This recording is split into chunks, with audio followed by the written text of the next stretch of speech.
الحمد لله كفى وسلام على عباده الذين اصطفى أما بعد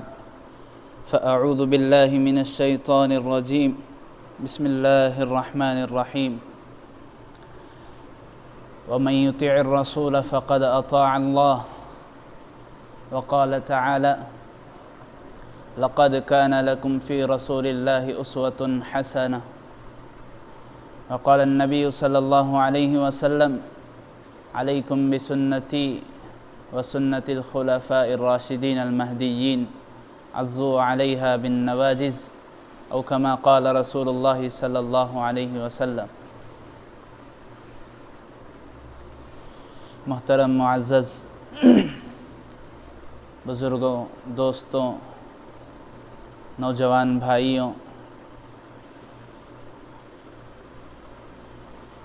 اللہ تبارک و تعالیٰ نے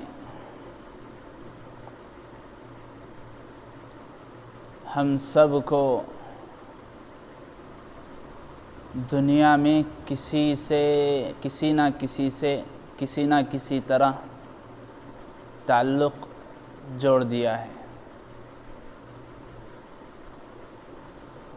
جس تعلق کی وجہ سے آدمی ایک دوسرے سے محبت کرتا ہے، محبت رکھتا ہے۔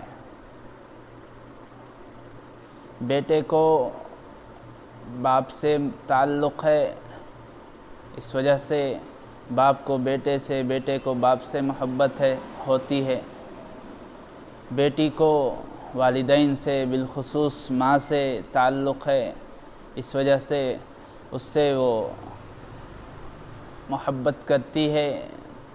اور ماں بھی شفقت کا برتاؤ کرتی ہے۔ دوست کو دوست سے، میاں بیوی، بہرحال آدمی کو جس کے ساتھ تعلق ہوتا ہے یا آدمی تعلق بناتا ہے، رابطے بناتا ہے، کانٹیکٹ رکھتا ہے، تو ان سے کسی نہ کسی درجے میں محبت ضرور ہوتی ہے۔ یہ بات الگ ہے کہ کسی کو کسی سے زیادہ ہوتی ہے، کسی کو کسی سے کم ہوتی ہے، بہرحال محبت تو ہوتی ہے۔ ہم سب کا ایک بہت بڑا تعلق، ہم سب کی ایک بہت بڑی نسبت اللہ تعالیٰ نے کر رکھی ہے، جس کا احساس ہمیں نہیں ہے۔ جو تعلق بیٹے کا باپ سے جو تعلق ہوتا ہے، اس تعلق سے بڑھ کر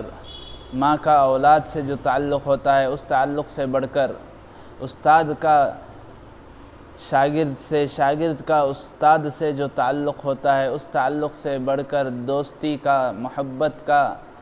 خاندان کا، بھائی چارگی کا، ہر تعلق سے بڑھ کر ایک تعلق اللہ تعالیٰ نے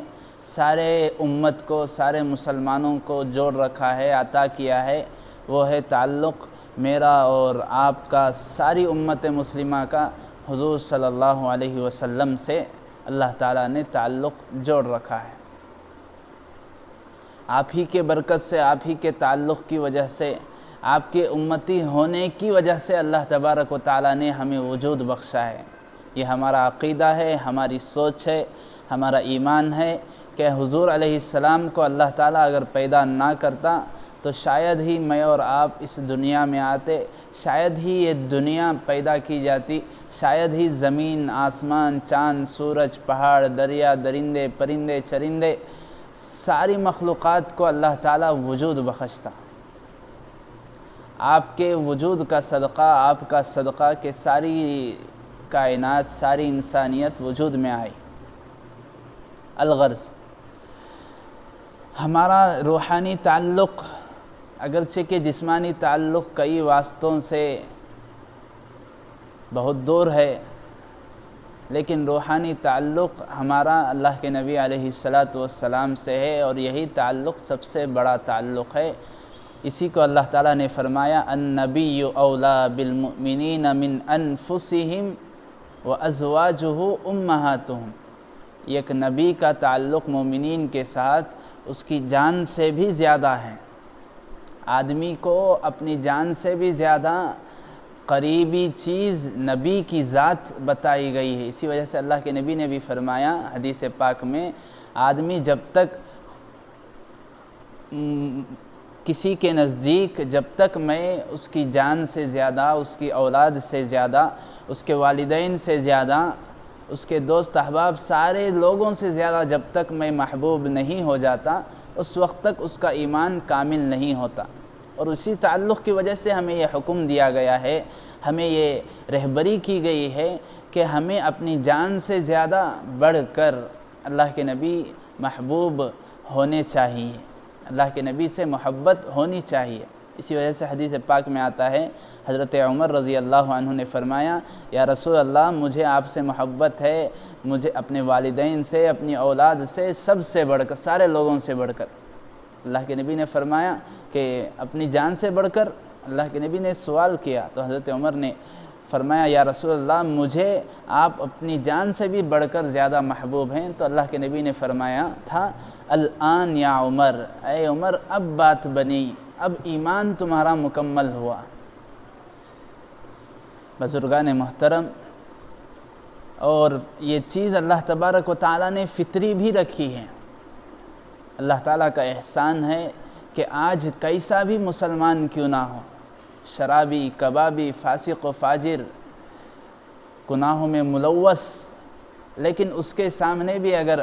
حضور پاک علیہ السلام کا نام لیا جائے تو اس کے آنکھیں بھی کھلی کی کھلی رہ جاتی ہیں، وہ بھی عظمت بھری نگاہوں سے حضور کا نام لیتا ہے، کہتا ہے، سنتا ہے، آپ کا نام آتے ہی آپ پر درود پڑتا ہے۔ چاہے کوئی بھی مسلمان کتنا بھی کوتاہ نظر کیوں نہ ہو، کتنا بھی بد عمل کیوں نہ ہو، کتنا بھی گنہگار کیوں نہ ہو۔ اختر شیرانی ایک بہت بڑا شاعر گزرا ہے، اور شاعروں کا مزاج بھی ہوتا یہی ہے کہ من میں جو آیا وہ بکتے ہیں، یعنی ان کے لیے کوئی حدود، کوئی لیمٹس نہیں ہوتے۔ اسی وجہ سے اللہ تعالیٰ نے کہا وَالشُّعَرَاءُ يَتَّبِعُهُمُ الْغَاوُونَ، شاعر لوگ یہ تو خواہش کی اتباع کرتے ہیں۔ اسی لیے اللہ کے نبی نے فرمایا وَمَا عَلَّمْنَاهُ الشِّعْرَ وَمَا يَنبَغِي لَهُ، اے نبی جی ہم نے آپ کو، اللہ تعالیٰ نے فرمایا اے نبی جی ہم نے آپ کو شعر کا علم عطا نہیں کیا، اور یہ آپ کے مناسب بھی نہیں ہے۔ یہ بات الگ ہے کہ شعر، فن شاعری اگر شریعت کی حدود میں، دائرے میں، لیمٹس میں رہ کر شریعت کے کسی حکم کی خلاف ورزی نہ ہوتی ہو، جس میں زیادہ بڑھانا، زیادہ اتارنا، اتار چڑھاؤ نہ ہو، میانہ روی کے ساتھ، اعتدال کے ساتھ ہو تو الگ بات ہے۔ الغرض میں یہ عرض کر رہا تھا کہ اختر شیرانی ایک شاعر گزرا ہے، شرابی تھا، بڑا مشہور شاعر تھا۔ ایک مرتبہ ایک مشاعرے میں گیا، اسٹیج پر بیٹھا ہے، کچھ مشاعرے میں اس نے اشعار سنائے، لوگوں کو پسند آئے، لوگ اس سے سوال کرنے لگے۔ کسی نے پوچھا کہ آپ کے نزدیک غالب کا کیا مقام ہے؟ غالب بہت بڑے شاعر گزرے ہیں، تو کہنے لگا کہ وہ تو میرے جوتیاں اٹھاتا ہے۔ کسی نے پوچھا اقبال، علامہ اقبال کا کیا مقام ہے؟ وہ کہنے لگا وہ تو میرا خادم ہے، میرا تکیہ لگاتا ہے۔ اس طرح لوگوں نے بڑے بڑے شاعر، بڑے بڑے مشہور ہستیوں کے نام گنوائے، تو اس نے کہا یہ میرا فلاں ہے، یہ میرا فلاں ہے، یہ میرا خادم ہے، یہ میرا نوکر ہے۔ اس طرح اس نے سب کی بے حیثیتی بتلائی۔ تو اسی مجمع میں چند لوگ بھی تھے جو فتنہ، جو شرارت پسند لوگ ہوتے ہیں، فتین ہوتے ہیں، اسلام اور مسلمانوں کے دشمن ہوتے ہیں، قادیانی، جو حضور علیہ السلام کو آخری نبی نہیں مانتے، اور یہ کہتے ہیں کہ حضور علیہ السلام کے بعد العیاذ باللہ ثم العیاذ باللہ مرزا غلام احمد قادیانی وہ نبی ہے، اور یہ کہتے ہیں کہ حضور صلی اللہ علیہ وسلم پر نبوت کا دروازہ بند نہیں ہوا۔ حالانکہ حدیث پاک میں صاف اللہ کے نبی نے فرمایا مجھے اللہ تعالیٰ نے 6 چیزوں سے دوسرے نبیوں پر فضیلت دی ہے، یعنی دیگر انبیاء، دوسرے رسولوں پر اللہ تعالیٰ نے مجھے جو فضیلت دی ہے وہ 6 چیزیں ہیں، 6 چیزوں کی وجہ سے اللہ تعالیٰ نے فضیلت دی ہے۔ فضلت علی الانبیاء ب6، اللہ کے نبی نے فرمایا ان 6 چیزوں میں سے یہ ہے، ایک بات یہ ہے کہ وَخُتِمَ بِیَ النَّبِیُّونَ، مجھ پر نبیوں کا، رسولوں کا سلسلہ ختم، اب میرے بعد نہ کوئی رسول آئے گا، نہ کوئی نبی آئے گا، نہ کوئی نئی شریعت لے کر آئے گا، نہ بغیر شریعت کے نبی آئے گا۔ کوئی بھی نبی اور رسول کا دعویٰ کرنے والا میرے بعد جھوٹا ہوگا، کذاب ہوگا، دجال ہوگا، مکار ہوگا، فریبی ہوگا، ڈھونگی ہوگا۔ لیکن اس کے باوجود عوام کو دھوکہ دیتے دیتے دیتے کسی نہ کسی طرح سے کسی نہ کسی سازش کسی نہ کسی چال چل کر وہ عوام کو دھوکہ دیتے ہیں، اور اس طرح امت کے ایمان اور اعمال کے لوٹنے کے فکر میں، اسی لیے کہا گیا یہ جو ہے امت کے ایمان اور اعمال کے ڈاکو ہیں۔ الغرض اس مجمع میں یہ لوگ بھی تھے قادیانی، تو قادیانیوں میں سے ایک نے کہا کہ جب آپ کے نزدیک اتنے بڑے بڑے لوگ کچھ نہیں ہیں تو محمد الرسول اللہ بھی آپ کے سامنے کچھ نہیں ہیں۔ یہ سننا تھا اختر شیرانی، حالانکہ وہ شعر کہہ رہا تھا، ایک ہاتھ میں شراب کی بوتل تھی، اسی بوتل سے اس قادیانی کے سر پر دے مارا، اسی بوتل اس کے سر پر پھوڑ دی، اور وہیں اسٹیج سے چھلانگ لگا کر اس کے اوپر بیٹھ گیا اور اس کو زور و شور سے خوب اچھی طرح پٹائی کرنے لگا، مارنے لگا، برا بھلا کہنے لگا، اور کہا اگرچہ کہ میں گنہگار ہوں، اگرچہ کہ میں فاسق ہوں، شرابی ہوں، کبابی ہوں، لیکن ابھی بھی میرے دل میں میرے نبی کی محبت باقی ہے۔ بزرگان محترم، اس طرح چاہے مسلمان کتنا ہی بڑا گنہگار کیوں نہ ہو، فاسق و فاجر کیوں نہ ہو، اس کے دل میں کہیں نہ کہیں چاہے کم درجے میں ہی کیوں نہ ہو، چھوٹی سی چھوٹی شعاعیں، چھوٹی سی چھوٹی جھلک کے طور پر اس کے دل میں محبت دبی رہتی ہے، چنگاری کے طور پر چھپی رہتی ہے، بس اس کو پھونک مارنا، اس کو جلانا باقی رہتا ہے۔ تب جا کر وہ محبت، تب جا کر وہ چنگاری اس کے لیے شعلہ بن جاتی ہے، تب جا کر وہ اس کی زندگی، دل کی زندگی، ظاہری زندگی، باطنی زندگی بدل جاتی ہے۔ اور ایک شاعر کا قصہ مجھے یاد آیا، دہلی کے ایک مشہور شاعر گزرے ہیں، مرزا قتیل، بہت اچھے شاعر تھے، اور یہ بھی اسی طرح اللہ کی حمد و ثنا میں، حضور علیہ السلام کی تعریف میں اچھے اشعار تو کہا کرتے تھے، لیکن ان کا ظاہری حلیہ، ان کی ظاہری بول چال، ان کی زندگی جو ہے سنت سے، قرآن سے، حدیث سے دور تھی۔ ایک مرتبہ انہوں نے آپ علیہ السلام کی شان میں بڑے اچھے اشعار کہے، اور یہ اشعار ایران کے ایک مشہور شاعر گزرے، ان کے کانوں تک یہ اشعار پہنچے۔ اب وہ اس نیت سے ایران سے نکلے کہ ماشاءاللہ حضور علیہ السلام کی شان میں بڑے اچھے اشعار ہیں، شاعر کوئی بڑا متقی ہوگا، پرہیزگار ہوگا، اللہ والا ہوگا، چلو جا کر اس سے مل کر آتے ہیں، یہ سوچ کر آئے، اور عطا پتہ پوچھتے ہوئے دہلی آئے، دیکھا کہ مرزا قتیل، مرزا صاحب، مشہور شاعر جنہوں نے اللہ کے نبی کی شان میں اشعار پڑھے ہیں، اور یہ جو ہے اپنے چہرے پر استرا لیے ہوئے بیٹھے ہیں، اپنی داڑھی منڈانے کے لیے بیٹھے ہوئے تھے حجام کے پاس۔ دیکھا، دیکھ کر بہت متعجب ہوئے، بہت تعجب سے پوچھا، آغا ریشمی تراشی، ارے حضور والا آپ داڑھی منڈا رہے ہیں؟ تعجب اس وجہ سے تھا کہ ان کے کلام، ان کے اشعار میں اللہ کی محبت، اللہ کے رسول کی محبت جھلکتی تھی۔ اب جس کے اشعار ایسے ہوں، ظاہر سی بات ہے آدمی اس کے اشعار سے اندازہ لگا لیتا ہے کہ یہ شاید اللہ والا ہوگا، پہنچی ہوئی ہستی ہوگی۔ اب یہاں پر آ کر دیکھنے سے معاملہ الٹا ہے، تو پوچھا آغا ریشمی تراشی، حضور والا آپ داڑھی منڈا رہے ہیں؟ اب وہ مرزا قتیل شاعر تھے، مشہور، اچھے بڑے درجے کے شاعر تھے، حاضر جواب بھی تھے۔ فوراً انہوں نے کہا بھلے ریشمی تراشم ولے دلے کسے نمی تراشم، ہاں میں اپنی داڑھی منڈا رہا ہوں، کسی کا دل تو نہیں دکھا رہا ہوں، کسی کو ٹھیس تو نہیں پہنچا رہا ہوں، کسی کا کچھ بگاڑ تو نہیں رہا ہوں۔ یہ سننا تھا، وہ ایرانی شاعر بھی فوراً حاضر جوابی کے طور پر کہنے لگے ولے دلے رسول اللہ می تراشی، ارے یہ آپ کیا کہہ رہے ہیں؟ آپ تو رسول اللہ صلی اللہ علیہ وسلم کے دل کو دکھا رہے ہیں، آپ تو آپ علیہ السلام کے دل کو ٹھیس پہنچا رہے ہیں۔ یہ سننا تھا، بس ان کے آنکھوں سے آنسو جاری ہو گئے، ان کے آنکھ آبدیدہ ہو گئے، ان کے آنکھ کھلے کے کھلے رہ گئے مرزا قتیل کے۔ فوراً انہوں نے کہا جزاک اللہ کہ چشمم باز کر دی، مرابا جانے جہاں ہم راز کر دی، ارے میرے بھائی آپ کا بہت بہت شکریہ، اللہ آپ کو جزائے خیر نصیب کرے، آپ نے میری آنکھیں کھول دی اور میرا تعلق میرے حضور سے آپ نے جوڑ دیا، برابر کر دیا۔ بزرگان محترم، اس سے معلوم ہوتا ہے آدمی کتنا ہی بڑا گمراہ کیوں نہ ہو، مسلمان کتنا ہی بڑا فاسق و فاجر کیوں نہ ہو، کتنا ہی اللہ کا نافرمان کیوں نہ ہو، اس کے دل میں حضور صلی اللہ علیہ وسلم کی محبت ہوتی ہے اور ہونا بھی چاہیے۔ اسی سے آدمی کا ایمان مکمل ہوتا ہے، وہ اپنے ایمان کے اعلیٰ درجے پر پایۂ تکمیل تک پہنچتا ہے۔ آپ علیہ السلام نے فرمایا لا یؤمن احدکم حتی اکون احب الیہ من والدہ وولدہ والناس اجمعین۔ آدمی اس وقت تک کامل مومن نہیں ہو سکتا، کامل ایمان والا نہیں ہو سکتا، کامل مسلمان نہیں ہو سکتا جب تک کہ میں اس کے نزدیک اس کے اپنے آپ سے، اس کے والدین سے، اس کی اولاد سے، تمام لوگوں سے زیادہ میری محبت اس کے دل میں نہ ہو۔ عزیزان محترم، اب آج ہم خود اپنا جائزہ لیں، ہم اپنے آس پاس میں دیکھیں، اپنے آپ کو ٹٹولیں، استفتی قلبک، اپنے دل سے پوچھیں کہ ہم حضور صلی اللہ علیہ وسلم سے محبت کرتے ہیں یا نہیں،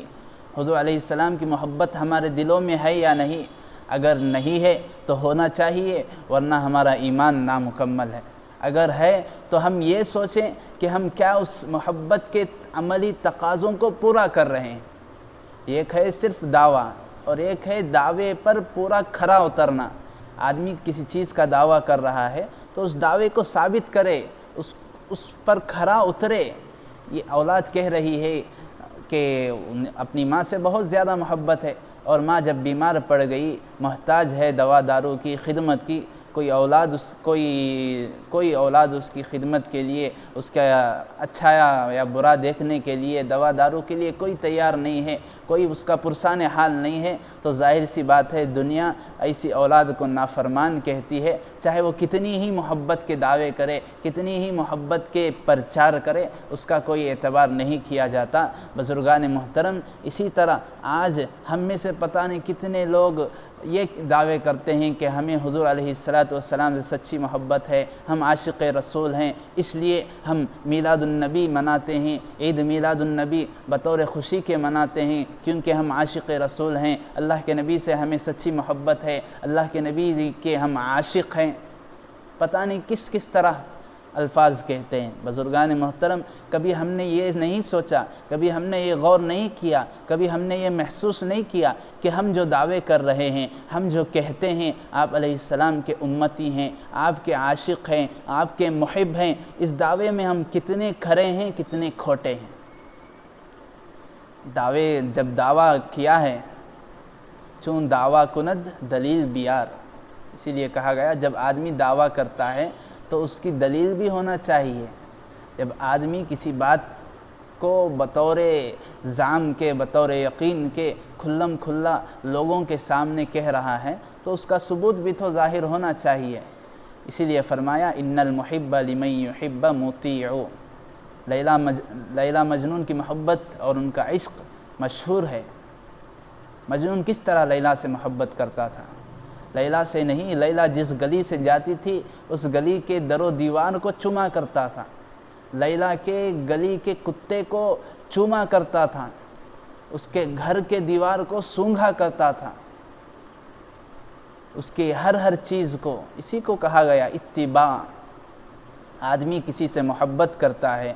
تو محبوب کی اتباع ضروری ہے، اس لیے کہ محبت میں دو چیزیں ضروری ہیں، اچھی طرح ہمارے علم میں ہونا چاہیے۔ محبت کے دو عملی تقاضے ہوتے ہیں۔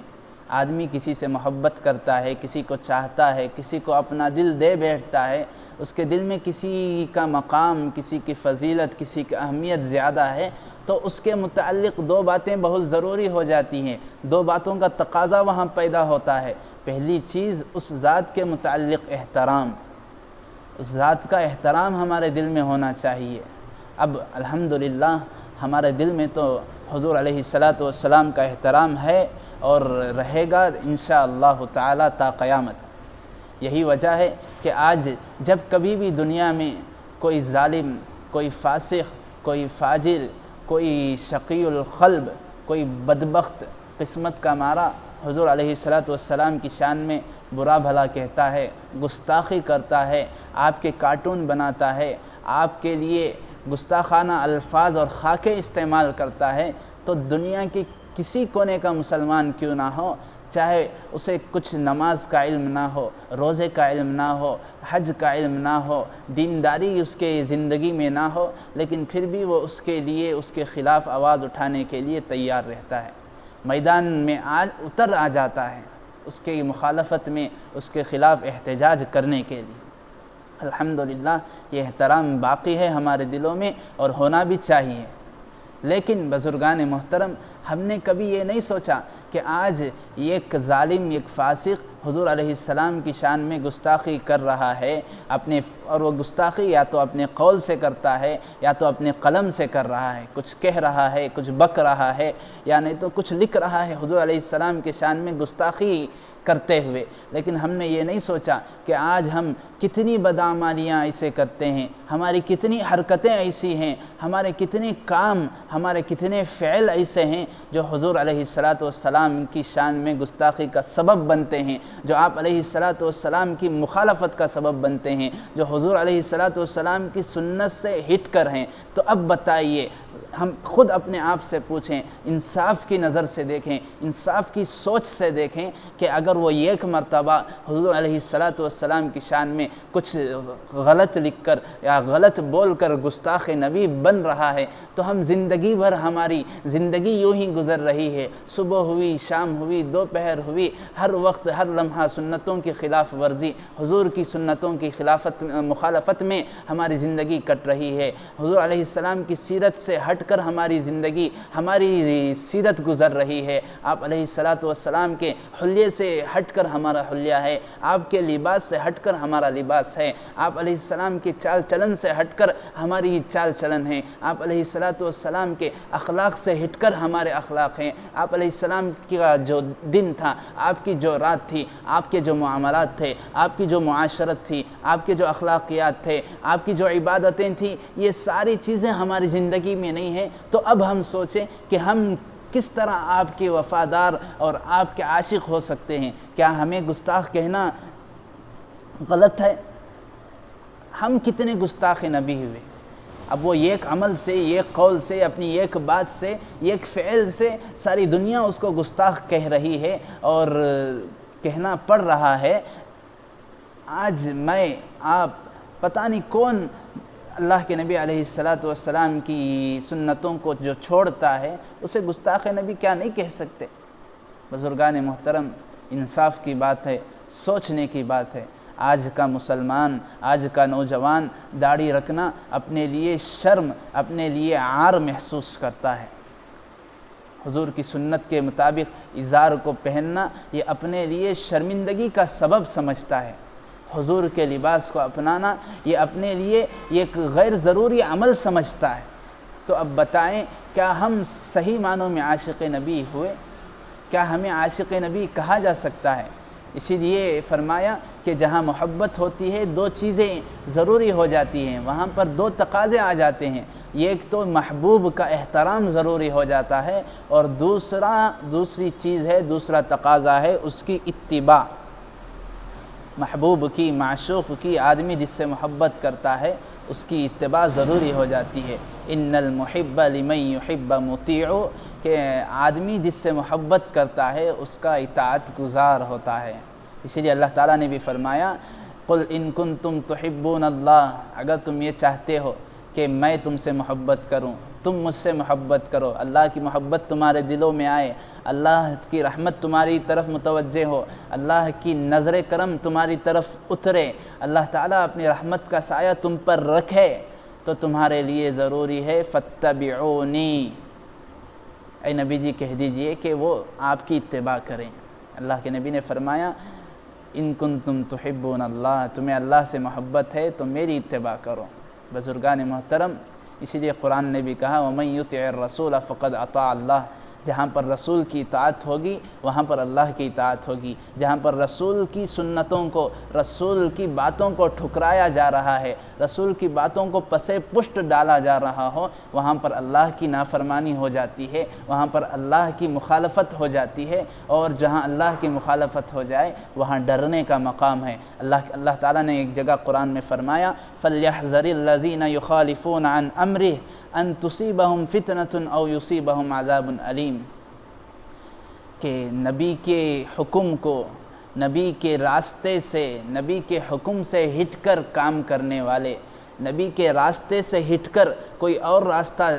راستے پر چلنے والے، ان لوگوں کو ڈرنا چاہیے اس بات سے کہ ان پر کوئی آزمائش نہ آ جائے اللہ کی جانب سے، یا کوئی بہت بڑا دردناک عذاب نہ آ جائے، عذاب علیم، دردناک عذاب نہ آ جائے۔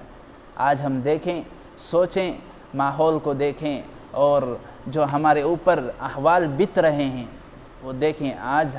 ہم اپنے ماحول پر لاحول پڑھنا ضروری ہے۔ ماحول کیسا ہے؟ وبائی امراض کا ماحول ہے، گھریلو ماحول کیسا ہے؟ بزرگان محترم، اسی لیے علماء نے فرمایا، اللہ تعالیٰ فرماتے ہیں وَمَا كَانَ اللَّهُ لِيُعَذِّبَهُمْ وَأَنْتَ فِيهِمْ، جب تک قوم میں، جب تک امت میں حضور علیہ السلام کی سنتیں باقی رہیں گی، اللہ تعالیٰ کوئی عمومی عذاب نازل نہیں کرتا۔ آج یہ وبائی مرض جو ہے، جسے جو ہے لوگ، جس سے ڈرایا جا رہا ہے، جس کو جو ہے بہت بڑا ایشو بنایا جا رہا ہے، یہ ضرور اللہ تعالیٰ کا عذاب ہی ہے۔ وجہ یہ ہے کہ کائنات میں کوئی بھی چھوٹی سی چھوٹی چیز، یہاں تک کہ قرآن نے کہا کوئی پتا ہل نہیں سکتا اللہ تعالیٰ کی مشیت، اللہ تعالیٰ کے ارادے کے بغیر۔ تو اتنی بڑی سازش، اتنی بڑا ایشو اللہ تعالیٰ کے ارادے کے بغیر یہ لوگ، یہ سازش کرنے والے، یہ فتین، یہ ظالمین، یہ غیر منصف لوگ کس طرح سازش کر سکتے ہیں؟ ضرور اللہ تعالیٰ کی مشیت اس میں شامل ہے، اللہ تعالیٰ کا ارادہ اس میں شامل ہے، ضرور یہ اللہ تعالیٰ کا عذاب ہے۔ جب تک امت ان سنتوں کو نہیں اپنائے گی جو اس نے اپنے پسے پشت ڈال رکھا ہے، جس کا جنازہ امت نے نکال دیا ہے، جن سنتوں کو امت بھلا بیٹھی ہے، جن سنتوں کو میں اور آپ اپنے ذہنوں سے نکال دیے ہیں، جب تک اس کو نہیں اپنا لیتے، اللہ تبارک و تعالیٰ عمومی عذاب کو امت پر سے نہیں ہٹاتا۔ اللہ تعالیٰ نے صاف فرمایا ہے۔ بزرگان محترم، آج ہمارے لیے ضروری ہے، اسی لیے جو حضور علیہ السلام کی سیرت بیان کی جاتی ہے، حضور کی سوانح بیان کی جاتی ہے۔ سیرت بیان کرنے کا مقصد آپ علیہ السلام کی زندگی، آپ کی رات، آپ کا دن، آپ کی خلوت، آپ کی جلوت، یہ ساری چیزیں بیان کرنے کا مقصد یہی ہے کہ ہمیں حضور کی سیرت سے ہمیں محبت ہو، اور جہاں پر محبت آتی ہے وہاں پر پہلی چیز احترام، دوسری چیز اتباع، یہ دونوں چیزیں آ جاتی ہیں۔ اب ہمیں حضور علیہ السلام کی ان سنت کا مطلب یہ نہیں ہے کہ ہم صرف چھوٹی موٹی سنت، ایک دو سنت دیکھ لیے کہ نماز، آپ کہیں نماز کس طرح تھی، آپ نماز سے پہلے سنت پڑھتے تھے یا نہیں پڑھتے تھے، تو کتنی رکعتیں پڑھتے تھے، صرف اس کو سنت نہیں کہتے۔ سنت کا مطلب یہ ہے کہ ہر کام، ہر بات، ہر چیز کو آپ علیہ السلام کی سیرت اور آپ علیہ السلام کے کام پر ڈھالنا۔ حضور علیہ السلام نماز پڑھتے تھے تو آپ کی نماز کا طریقہ کیا تھا، آپ روزہ رکھتے تھے تو آپ کے روزے کا طریقہ کیا تھا، آپ نے زکوٰۃ دی تو زکوٰۃ کے لیے کیا ہدایت فرمائی ہے، آپ نے حج کیا ہے تو آپ نے حج کا طریقہ کیا بتایا ہے، آپ نے معاملات کیے ہیں تو معاملات میں سنت کیا ہے، آپ کی معاشرت کیسی تھی، آپ کے اخلاق کیسے تھے، آپ کا گھریلو ماحول، گھریلو مزاج کیسا تھا، بیویوں کے ساتھ آپ کیسا برتاؤ کرتے تھے، غلام، نوکر اور ماتحتوں کے ساتھ آپ کا کس طرح شفقت کا معاملہ تھا، اور اسی طرح حضرات صحابہ کے ساتھ آپ کس طرح رہا کرتے تھے، یہودی غیروں کے ساتھ آپ کا تعلق اور غیروں کے ساتھ آپ کے اخلاق اور آپ کا برتاؤ کس طرح ہوا کرتا تھا، آپ گھریلو کام بھی کس طرح کیا کرتے تھے، آپ اپنا کام کس طرح کیا کرتے تھے، آپ کا دن کیسا تھا، آپ کی رات کس طرح گزرتی تھی، آپ کے بول چال کس طرح تھے، آپ کا حلیہ کس طرح تھا، آپ کے کان، آپ کے بال، آپ کے جسم کا ہر ایک ایک حصہ، آپ کے وقت کا ہر ایک ایک لمحہ کس طرح گزرتا تھا۔ یہ ہے سنت کا مطلب۔ جب تک ہم ان ساری چیزوں کو فالو نہیں کریں گے، ان ساری چیزوں کی اتباع نہیں کریں گے، بزرگان محترم معاف کرنا بڑے سخت الفاظ لگتے ہیں، لیکن اس وقت تک ہمیں کامل مومن نہیں کہا جا سکتا، اس وقت تک ہم اپنے آپ کو عاشق رسول نہیں کہہ سکتے تب تک جب تک کہ ہم اللہ کے نبی علیہ السلام کی سنتوں کو نہیں اپناتے۔ اور اگر ہم آپ علیہ السلام کی سنتوں کو پسے پشت ڈال رہے ہیں جانے یا انجانے میں، تو جانے یا انجانے میں ہی ہم حضور علیہ السلام کی گستاخی کر رہے ہیں، حضور علیہ السلام کی سنتوں کو چھوڑ کر آپ کے گستاخ بن رہے ہیں، حضور علیہ السلام کی احادیث، آپ کے فرامین کو پسے پشت ڈال کر اپنی زندگی کو سنت سے ہٹا کر ہم کہیں نہ کہیں قول سے یا عمل سے آپ کی باتوں کا انکار کر رہے ہیں۔ آپ کی باتوں کا انکار کرنا گویا کہ اللہ کے نبی کا انکار کرنا ہے، اللہ کے نبی کا انکار کرنا یہ اللہ تبارک و تعالیٰ سے غداری ہے، اور اللہ تبارک و تعالیٰ غداروں کو کبھی معاف نہیں کرتے۔ بزرگان محترم، اس لیے سیرت النبی کا تقاضا یہی ہے، سیرت النبی کا مقصد یہی ہے کہ حضور علیہ السلام کی محبت ہمارے دلوں میں سب سے بڑھ کر ہونی چاہیے۔ اللہ تبارک و تعالیٰ اور اللہ کی محبت، اللہ تعالیٰ اور اللہ کے نبی کی محبت سب سے بڑھ کر ہمارے دلوں میں ہو۔ اسی لیے فرمایا حدیث پاک میں، ثلاث من کن فیہ وجد حلاوت الایمان، تین باتیں جس شخص میں جمع ہو جاتی ہیں، جس شخص کے اندر آ جاتی ہیں، گویا کہ اس نے ایمان کا مزہ چکھ لیا، اس کا ایمان مکمل ہو گیا، اس نے ایمان کی لذت محسوس کر لی، اس نے ایمان کی مٹھاس کو چکھ لیا۔ ان میں سے پہلی چیز آپ نے یہ بیان فرمائی، ان یکون اللہ ورسولہ احب الیہ مما سواہما، اللہ اور اللہ کے رسول کی محبت اللہ اور اللہ کے رسول کے علاوہ دیگر ساری دنیا اور دنیا کی چیزوں سے، دنیا کے لوگوں سے بڑھ کر ہو۔ عزیزان محترم، محبت کا تقاضا ہے، محبت کے عملی تقاضے ہوتے ہیں، لہٰذا ہمیں اللہ اور اللہ کے رسول سے محبت جب تک ہمارے دلوں میں بڑھ چڑھ کر نہیں ہوگی، اور جب تک ہم ان محبت کے تقاضوں کو پورا نہیں کریں گے، تب تک نہ دنیا میں کامیاب ہو سکتے ہیں، نہ آخرت میں، نہ دنیا میں چین مل سکتا ہے، نہ آخرت میں، نہ دنیا میں ہم فوز و فلاح تک پہنچ سکتے ہیں، نہ آخرت میں۔ اللہ تبارک و تعالیٰ سے دعا ہے، اللہ تبارک و تعالیٰ ہم سب کو صحیح معنوں میں حضور صلی اللہ علیہ وسلم کی سچی پکی محبت نصیب فرمائے، آپ کی اتباع کرنے کی توفیق عطا فرمائے، اپنی دنیاوی ہر کام میں بھی حضور علیہ السلام کی سنتوں کو مد نظر رکھتے ہوئے زندگی گزارنے کی توفیق عطا فرمائے۔ آمین، وآخر دعوانا ان الحمد للہ رب العالمین۔